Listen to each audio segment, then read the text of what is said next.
Albatross tours Jamnagar.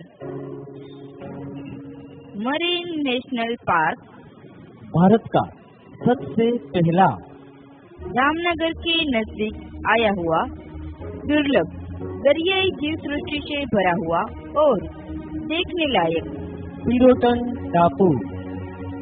Marine national park में आया हुआ विश्वविख्यात कोरल रीफ और दरियाई जीव सृष्टि देखने के लिए पिरोटन टापू का एक दिन का पर्यटन के लिए संपर्क करें।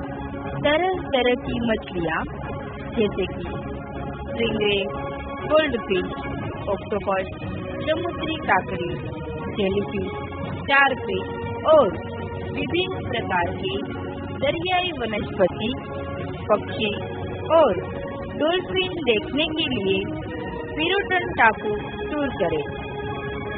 Albatross tour Jamnagar.